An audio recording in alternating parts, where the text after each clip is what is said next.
തൃശൂർ പൂരം പ്രതിസന്ധി സംബന്ധിച്ച ചർച്ചയിൽ അന്തിമ തീരുമാനമായില്ല. എക്സിബിഷൻ തറവാടക സംബന്ധിച്ച തിരുവമ്പാടി പാറമേക്കാവ് ദേവസ്വങ്ങളുടെ ആവശ്യങ്ങൾ യോഗത്തിൽ മന്ത്രിമാർ കേട്ടു. സർക്കാർ തലത്തിൽ കൂടിയാലോചിച്ച തീരുമാനം 4-ന് കോടതിയിൽ അറിയിക്കുമെന്ന് മന്ത്രിമാരായ കെ രാധാകൃഷ്ണനും കെ രാജനും പറഞ്ഞു.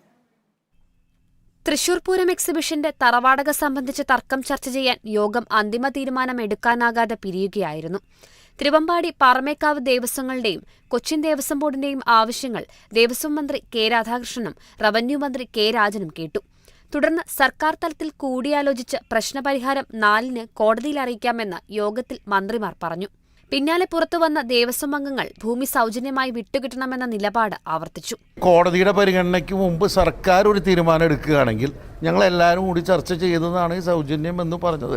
കാരണം പിന്നീട് ഈ അടുത്ത് പോലും പുഷ്പ പ്രദർശനം തുടങ്ങി പല കാര്യങ്ങൾക്കും സൗജന്യമായിട്ട് കൊച്ചിൻ ദേവസ്വം ബോർഡ് പല കാര്യങ്ങളും അവിടെ ചെയ്തു കൊടുക്കുന്നുണ്ട്. പൂരത്തെ തടസ്സപ്പെടുത്തുന്നതൊന്നും സർക്കാർ ഭാഗത്തുനിന്ന് ഉണ്ടാകില്ലെന്നും ഏത് സാഹചര്യത്തിലും പൂരം ഗംഭീരമായി നടത്തുമെന്നും മന്ത്രിമാർ വ്യക്തമാക്കി.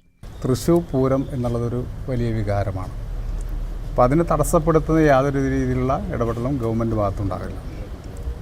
എന്തായാലും ഗവൺമെൻറ്റിന് സാധ്യമായിട്ടുള്ള എല്ലാ കാര്യങ്ങളും ഇക്കാര്യത്തിൽ ചെയ്യും.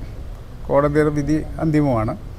അപ്പോൾ ആ വിധി വരും എന്നുള്ളത് കണ്ടുകൊണ്ട് തന്നെ എന്തെല്ലാം കാര്യങ്ങൾ ഗവൺമെൻറ്റിന് വേണ്ടി ചെയ്യാൻ കഴിയുമെന്നുള്ള കാര്യവും കോടതിയുടെ ശ്രദ്ധയിൽ കൊണ്ടുവരാൻ വേണ്ടിയുള്ള ശ്രമമുണ്ടാകും. അപ്പോൾ തൃശ്ശൂർ പൂരം എല്ലാ അർത്ഥത്തിലും വിജയിപ്പിക്കും, ഒരു സംശയമില്ല. എക്സിബിഷനായി ഭൂമി സൗജന്യമായി വിട്ടുനൽകണമെന്ന് യോഗത്തിൽ ആവശ്യപ്പെട്ടതായി TN പ്രതാപൻ MP പറഞ്ഞു. ഹൈക്കോടതി കേസ് 4-ന് പരിഗണിക്കുമ്പോൾ സർക്കാർ അനുകൂല നിലപാട് സ്വീകരിച്ചില്ലെങ്കിൽ സുപ്രീംകോടതിയെ സമീപിക്കുവാനാണ് പാറമേക്കാവ് തിരുവമ്പാടി ദേവസ്വങ്ങളുടെ തീരുമാനം. Kerala vision news, Thrissur.